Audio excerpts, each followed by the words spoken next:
आपण दिल्लीला जातोय। केंद्रीय आरोग्य मंत्रालयाची पत्रकार परिषद सुरू झाली आहे और उसके साथ एक व्यक्ति परमिटेड है। हमने पत्र में ये भी लिखा कि लोकल अथॉरिटीज को ट्रक ड्राइवर और क्लीनर की सक्रियता के साथ उनके घरों से ट्रक की लोकेशन तक जाने में सहयोग देना चाहिए। लॉकडाउन एक्टिविटीज के अंतर्गत जो औद्योगिक और व्यावसायिक एक्टिविटीज की अनुमति है, उनके वर्कर्स की सरल आवाजाही में भी लोकल अथॉरिटीज को सहयोग देना चाहिए।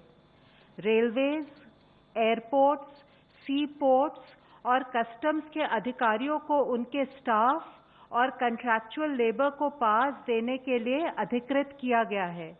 ये सब भी सुनिश्चित करना चाहिए।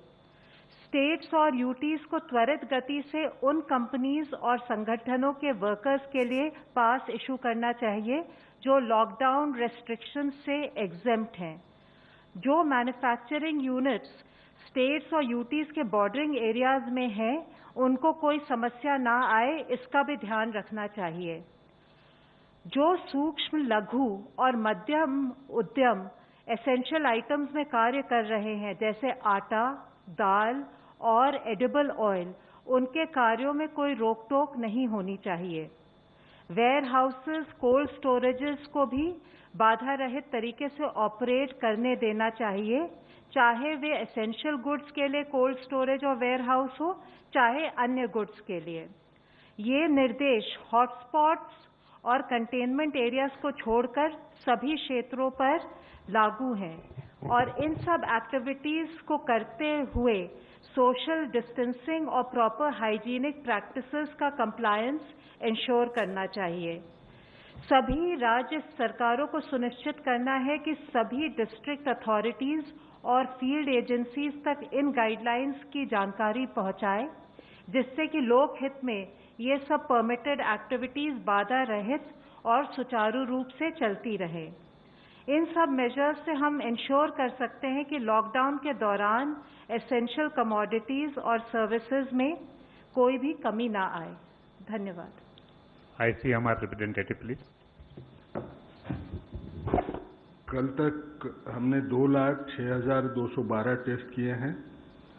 उनमें से 14,855 पिछले दिन जो हुए थे वो 156 लैब से हुए हैं और जो 69 जो प्राइवेट सेक्टर में के लैब है उनमें से 1913 टेस्ट हुए हैं।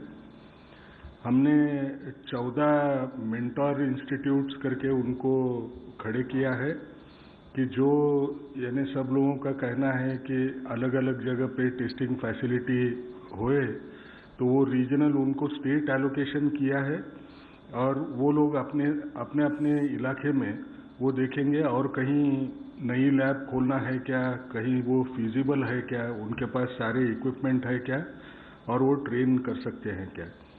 आज भी हमको इतना डरने की जरूरत नहीं है। जिस ढंग से हम टेस्ट कर रहे हैं अभी जितना स्टॉक है उसमें हम 6 हफ्ता टेस्टिंग आराम से कर सकते हैं। Representative of health please.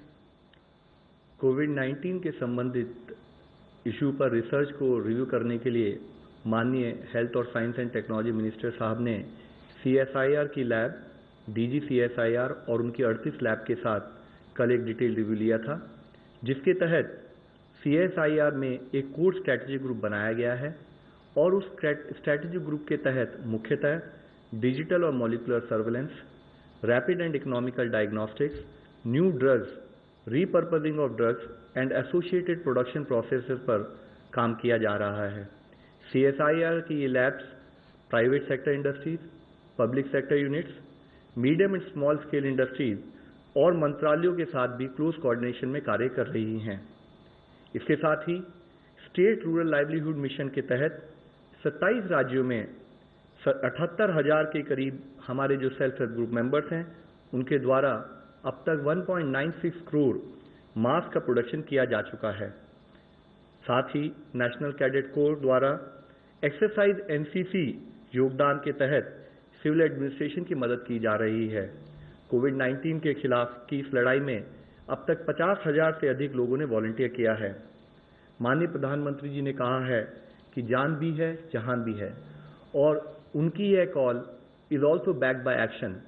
10 अप्रैल तक प्रधानमंत्री गरीब कल्याण योजना के पैकेज के तहत अब तक 30 करोड़ से अधिक गरीब लोगों को कोविड-19 के कारण हुए लॉकडाउन के प्रभाव से संबंधित बचाने के लिए, सपोर्ट के लिए 28,256 करोड़ रुपए की फाइनेंशियल असिस्टेंस प्रदान की गई है।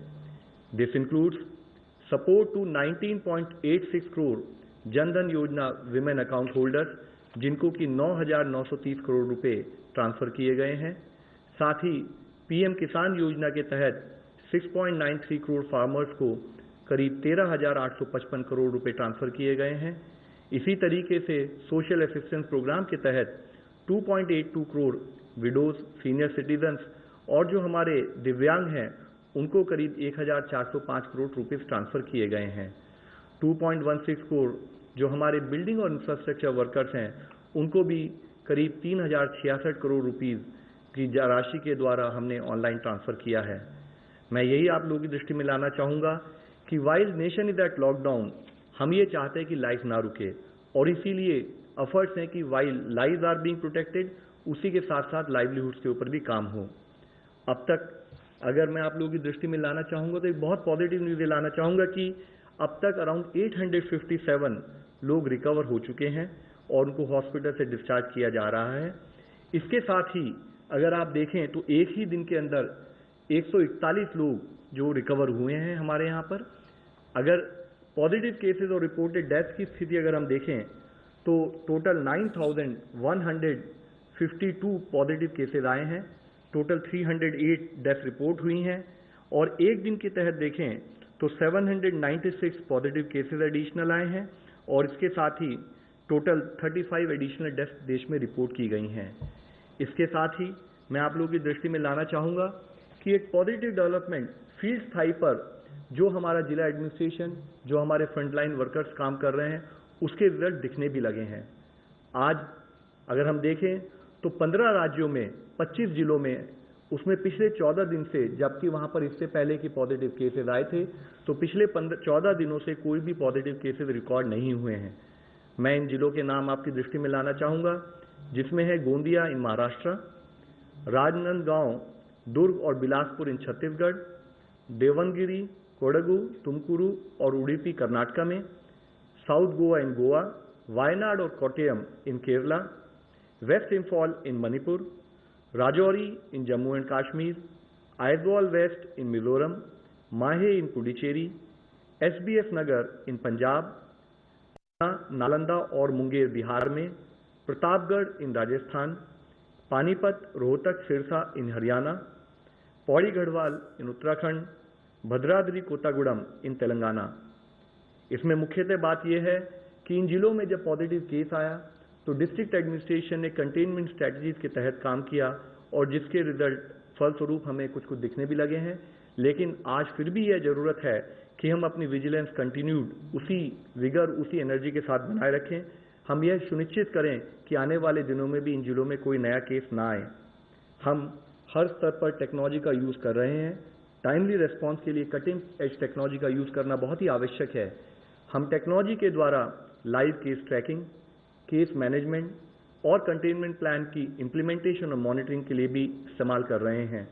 GIS मैपिंग के द्वारा positive confirm cases, active intervention areas identification, containment plan implementation, identification of heat maps और प्रेडिक्टिव डेटा एनालिसिस के द्वारा फ्यूचर में किस एरिया में हमें काम करना है उसका प्रयोग किया जा रहा है। इंटीग्रेटेड कमांड सेंटर्स हैं जिनके द्वारा रैपिड रेस्पॉन्स टीम और एम्बुलेंस और क्वारंटाइन मैनेजमेंट को मैनेज किया जा रहा है। कुछ जिलों ने रिमोट डिजिटल मेडिकल कंसल्टेशन भी शुरू किया है, जिससे कि लोकल मेडिकल स्टोर्स भी कनेक्टेड हैं।